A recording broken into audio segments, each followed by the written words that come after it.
ये class 6 geography है, chapter number 7। Our country India. इसमें हम डिस्कस करेंगे अपने इंडिया के बारे में, हमारे इंडिया के जो मेजर फिजिकल डिवीज़न कौन कौन से हैं। इसी टाइप पे हम इसमें काफ़ी सारी चीज़ें समझेंगे, डिस्कस करेंगे चैप्टर नंबर 7 पे, क्योंकि इंडिया के बारे में होंगी। तो इसका हम एक्सरसाइज स्टार्ट करते हैं। Answer the following question briefly. A number इसका देखिए, the major physical divisions of India. जो इंडिया के मेजर फिजिकल डिवीज़न है वो कौन कौन से हैं। आंसर देखिए, the major physical divisions of India are the greater Himalaya, जो ग्रेटर हिमालय है और इसे हम हिमाद्री भी कहते हैं। नेक्स्ट देखिए, द नॉर्दर्न ग्रेट प्लेन हो गया, द कोस्टल प्लेन हो गया, द पेनिसुलर प्लेन हो गया, द आइलैंड हो गए। ये 5 फिजिकल डिवीजन हैं अपने इंडियाज़ के। अभी ये 6 क्लास की है एनसीईआरटी, इसलिए हम इसमें कम डिस्कस कर रहे हैं, सिर्फ बेसिक पॉइंट्स हैं। जैसे जैसे हम आगे बढ़ेंगे हायर क्लास में तो मैं आपको इसमें काफ़ी ज़्यादा चीज़ें बताऊंगा, इसको काफ़ी डिटेल में मैं आपको समझाऊंगा। ओके, नेक्स्ट क्वेश्चन इसका आप देखिए फिर। नेक्स्ट क्वेश्चन क्या है इसका, India share its land boundaries with 7 countries, name them. India जो है अपना जो भारत है, तो ये 7 कंट्रीज़ के साथ अपनी बाउंड्रीज़ को टच करता है, शेयर करता है। उनके नाम कौन कौन से, कौन सी वो कंट्रीज़ हैं, तो देखते हैं। The countries that share land boundaries with India, वो जो कंट्री हैं जो इंडिया के साथ अपनी बाउंड्रीज शेयर करती हैं, तो वो हैं अफ़गानिस्तान, बांग्लादेश, भूटान, चाइना, पाकिस्तान, नेपाल, म्यांमार। ये कंट्रीज़ हैं जो कि इंडिया के साथ अपनी बाउंड्रीज़ को शेयर करती हैं, टच करती हैं। सी नंबर देखिए, which two major rivers fall into the Arabian sea. ऐसी कौन सी 2 नदियां हैं जो कि अरेबियन सी में जाती हैं, अरेबियन सी में जाती है, तो वो कौन कौन सी नदियां हैं। Narmada and Tapi are the 2 major rivers that fall into the Arabian sea. जो हमारी नर्मदा नदी है और जो तापी नदी है, यही 2 नदियां हैं जो कि अरेबियन सी में जाती हैं, अरेबियन सी में जाती है। ओके, नेक्स्ट क्वेश्चन इसका आप देखिए, ये name the delta found by the Ganga and the Brahmaputra. यहाँ पे अपन को उस डेल्टा का नाम बताना है जो कि गंगा और ब्रह्मपुत्र नदी से मिल करके बना हुआ है। तो ये देखिए, Sundarban delta is formed by the Ganga and the Brahmaputra. जो हमारा सुंदरबन डेल्टा है, सुंदरबन डेल्टा, ये गंगा और ब्रह्मपुत्र से मिल करके बना हुआ है। इसका नेक्स्ट क्वेश्चन अब अपन देखेंगे, how many state and union territories are there in India, which states have a common capital. ये क्वेश्चन क्या बोल रहा है कि कौन अब जो इंडिया है, इंडिया में कितने स्टेट हैं और कितने यूनियन टेरिटरीज हैं, और ऐसा कौन सा स्टेट है जिसकी कैपिटल सेम है। तो इसके बारे में हम देखेंगे, इधर पे आइए। आंसर देयर आर, यहाँ पे 28 नहीं है, यहाँ पे यहाँ पे 29 नहीं है, यहाँ पे 28 है। अभी करंट में 29 है, तो 28। ओके, ये 28 हैं, 28 स्टेट्स हैं अपने इंडिया में, और यहाँ पे 7 नहीं है, ये 8 यूनियन टेरिटरीज भी 8 यूनियन टेरिटरीज 8 हैं और स्टेट 28 हैं। ओके, और the state of Haryana and Punjab have a common capital that is Chandigarh. जो अपना इंडिया है, इंडिया में जो स्टेट हैं हरियाणा और पंजाब, ये 2 ऐसे स्टेट हैं जिनकी कैपिटल सेम है। कैपिटल क्या है इनकी, चंडीगढ़। ये दोनों स्टेट की, दोनों राज्य की कैपिटल चंडीगढ़ ही है, हरियाणा और पंजाब की। नेक्स्ट क्वेश्चन आप देखिए, F number, why do a large number of people lives in the northern plane.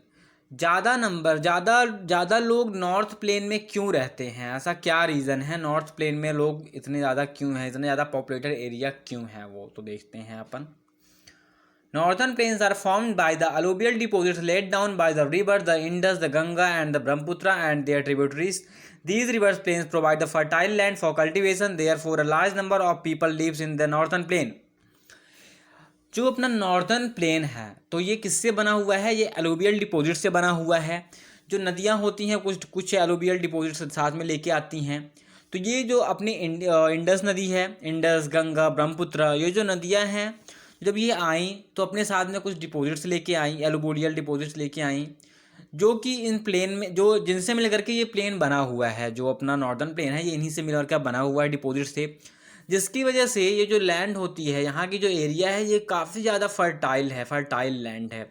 यहाँ पे कल्टीवेशन करना भी बहुत आसान हो जाता है, और यहाँ पे जब हम फार्मिंग करते हैं तो ग्रोथ भी उनकी अच्छी होती है, ज़्यादा मात्रा में फसल उगती है। तो इस कारण से यही वजह है कि नॉर्थर्न प्लेन, जो नॉर्थ वाला एरिया है, यहाँ पे ज़्यादा लोग यहाँ पे रहते हैं इस एरिया में। Okay, G question G number देखिए, why is Lakshadweep known as the coral island. जो हमारा जो लक्षद्वीप आइलैंड है इसे कोरल आइलैंड क्यों कहते हैं, कोरल आइलैंड ये क्यों कहा जाता है, तो देखते हैं। Lakshadweep Island is known as Coral Island because it has been made up of coral, which are the skeleton of tiny marine animal called polyps. When the living polyps die, other polyps grow on the top of their hard skeleton. ये कह रहा है जो हमारा Lakshadweep island है इसे coral island इसलिए कहा जाता है क्योंकि ये बने हुए हैं कोरल से। अब आपके मन में क्वेश्चन आ रहा होगा ये कोरल क्या होता है, कोरल है क्या चीज़। तो जो कोरल होता है ये स्केलेटन है, ये हड्डियां हैं, पार्ट हैं कुछ एनिमल्स के, कुछ छोटे छोटे जानवर होते हैं तो ये उनकी हड्डियां हैं, उनके जिसे हम पुलैप्स भी कहते हैं। तो इनकी हड्डियां क्या होती है, जब ये बार बार वो ख़त्म हो जाते हैं, डेड हो जाते हैं, उनकी हड्डियां वहाँ पे रहती हैं। फिर उसके ऊपर और भी आते हैं ये कोरल, वो भी डेड हो जाते हैं तो उनकी हड्डियां भी आ जाती हैं। तो ऐसे धीरे धीरे क्या होता है कि ये बढ़ते जाता है, इनकी संख्या जो होती है तो ये बढ़ती चली जाती है। जैसे जैसे ये बढ़ते हैं तो ये हार्ड हो जाते हैं, काफ़ी ज़्यादा स्केलेटन हो जाता है और ये कन्वर्ट हो गया किसमें, आइलैंड में। इसीलिए इसे हम कोरल आइलैंड भी कहते हैं। ओके, इसीलिए इसे हम कोरल आइलैंड भी कहते हैं। नेक्स्ट क्वेश्चन देखिए अपना क्या है, tick the correct answer.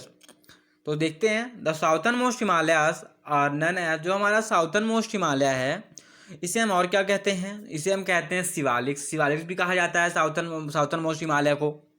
Okay, इसका हम अब देखेंगे बी नंबर। तो बी नंबर देखते हैं, Sahyadris is also known as. जो सह्याद्री किसे कहते हैं, ये कहते हैं हम किसे, वेस्टर्न घाट को। जो वेस्टर्न घाट होती है वेस्टर्न घाट को सह्याद्री भी कहते हैं। तो Sahyadri is also known as the Western Ghat, ये दोनों सेम चीज़ हैं, Sahyadris and Western Ghat. Okay, next question देखिए, the Palk strait lies between the countries. जो पाल्ग स्ट्रेट है ये किस कंट्री के बीच में है, तो ये तो आप जानते ही हैं, ये इंडिया और श्रीलंका के बीच में है। इंडिया और श्रीलंका के बीच में जो है, जो पतला सा लैंड मास होता है उसे हम पाल्ग स्ट्रेट करते हैं। मैं ऐसे आपको समझाने की कोशिश करता हूँ। ये इंडिया का जो ये जो पेनिनसुला वाला जो पार्ट है इंडिया का, तो यहाँ पे अपना हो गया श्रीलंका, ये इंडिया है। तो यहाँ से ये पतला सा लैंड मास होता है, ये पतला सा लैंड मास है यहाँ पे, जो ये इसे हम कहते हैं पाल्ग स्ट्रेट। ये वाला जो पार्ट है इसे हम कहते हैं पाल्ग स्ट्रेट, जो कि इंडिया और श्रीलंका के बीच में है। ओके, नेक्स्ट क्वेश्चन अपन देखते हैं। नेक्स्ट क्वेश्चन क्या है इसका, the Indian island in the Arabian seas are known as. जो इंडियन आइलैंड है अरेबियन सी में उसे हम क्या कहते हैं, तो उसे हम कहते हैं लक्षद्वीप आइलैंड। जो लक्षद्वीप आइलैंड है वो इंडियन आइलैंड है जो कि अरेबियन सी में है। ओके, नेक्स्ट क्वेश्चन आप इसे देखिए, the oldest mountain range in India is the. जो हमारे इंडिया की जो ओल्डेस्ट माउंटेन रेंज, जो सबसे पुरानी माउंटेन रेंज है अपने इंडिया की, कौन सी है, तो ये अरावली हिल्स है। ये अरावली हिल्स जो है ये सबसे ज़्यादा पुरानी माउंटेन रेंज है अपने इंडिया की। अब देखिए क्वेश्चन थर्ड जो है वो किसके बारे में है, फिल इन द ब्लैंक्स के बारे में। इसे फिल इन द ब्लैंक्स अपन देखेंगे। India has an area of about. जो हमारे इंडिया है, इंडिया का जो लैंड एरिया है वो कितना है, तो 3.28 मिलियन स्क्वायर किलोमीटर, इतना ये एरिया है अपने इंडिया का। 3.28 मिलियन स्क्वायर किलोमीटर ये अपने लैंड का एरिया है ये। ओके, नेक्स्ट क्वेश्चन अपन देखेंगे इसमें, the greater Himalayas are also known as. जो हमारा ग्रेटर हिमालय है उसे क्या कहते हैं, उसे कहते हैं हिमाद्री। हिमाद्री कहा जाता है ग्रेटर हिमालय को, हिमाद्री। नेक्स्ट क्वेश्चन आप देखिए, the largest state in India in term of area is. जो हमारा इंडिया है, जो हमारा भारत है, सबसे बड़ा स्टेट कौन सा है एरिया के टर्म में, एरिया के अकॉर्डिंग सबसे बड़ा स्टेट इंडिया का कौन सा है, तो वो है राजस्थान। यहाँ की एरिया सबसे ज़्यादा है, सभी स्टेटों में सबसे ज़्यादा एरिया है राजस्थान की। डी नंबर देखिए, the river Narmada falls into dash sea. जो हमारी नर्मदा रिवर है वो किस सी में जाती है, तो वो जाती है अरेबियन सी में। अरेबियन सी में हमारी नर्मदा फ्लो करती है, जाती है। ई नंबर देखिए इसका, the latitude that's run almost half way through India is. कौन सा लैटिट्यूड है, ऐसा कौन सा लैटिट्यूड है जो इंडिया के ऑलमोस्ट लगभग वो इंडिया के बीच से गुजरता है, तो वो है ट्रॉपिक ऑफ कैंसर, जो कि इंडिया के बीच से निकलता है। अब यहाँ पे कुछ ये मैप स्किल भी दी हुई है, तो इसे भी अपन देख लेते हैं। इस चैप्टर में दिया हुआ है मैप स्किल के बारे में, तो इसे भी हम थोड़ा समझ लेते हैं। मार्क द फॉलोइंग, इसमें अपन को मार्क करना कहाँ कहाँ पे, इस पे अपन को मार्क करना है इस मैप में, ट्रॉपिक ऑफ कैंसर में standard meridian of India, state in which you leave, तो ये तो आप खुद ही करेंगे किस स्टेट में आप रहते हैं, क्योंकि इसमें काफ़ी लोग अलग अलग जगह से देख रहे होंगे, तो इसलिए इसे आप खुद फिल करेंगे। Andaman island and Lakshadweep island के बारे में हम देखेंगे, वेस्टर्न घाट एंड ईस्टर्न घाट। तो स्टार्ट करते हैं ट्रॉपिक ऑफ कैंसर से। तो ये जो मैप है, इस मैप में ये लाइन आप देख रहे होंगे, ये जो लाइन है, ये लाइन, ये ट्रॉपिक ऑफ कैंसर की लाइन है। स्टैंडर्ड मेरिडियन ऑफ इंडिया, जो अपना स्टैंडर्ड मेरिडियन है इंडिया का, वो कौन सा है, तो जो ये लाइन आप देख रहे हैं, ये लाइन, ये वाली जो लाइन है, ये 82 डिग्री 30 मिनट पे, ये अपना स्टैंडर्ड मेरिडियन हो गया। स्टेट इन विच लीव, ये आप खुद बताएंगे कि आप किस में हैं, कमेंट बॉक्स पे आप बता दीजिएगा कि आप किस स्टेट से हैं। Okay. Andaman island and Lakshadweep island, इसके बारे में हम देखते हैं। तो देखिए, ये हमारा हो गया अंडमान आइलैंड, ये वाला जो एरिया है अंडमान एंड निकोबार आइलैंड हो गया ये, और जो ये वाला एरिया है ये हो गया लक्षद्वीप आइलैंड, ये इंडिया का ही है, ये भी इंडिया का ही है, तो ये इंडिया का है लक्षद्वीप आइलैंड। ओके। अब देखते हैं वेस्टर्न घाट एंड ईस्टर्न घाट। तो ये वाला एरिया है, ये वाला जो ये येलो वाला पार्ट है, ये ईस्टर्न घाट है, जो ये ऑरेंज वाला जो पार्ट है, ये वेस्टर्न घाट है। तो क्लियर हो गया, चैप्टर आपका ओवर हो गया है। वीडियो अच्छी लगी हो तो लाइक शेयर सब्सक्राइब ज़रूर करें। सब्सक्राइब करेंगे तो आपको नोटिफिकेशन टाइम टू टाइम मिलती रहेगी। Thanks for watching, take care.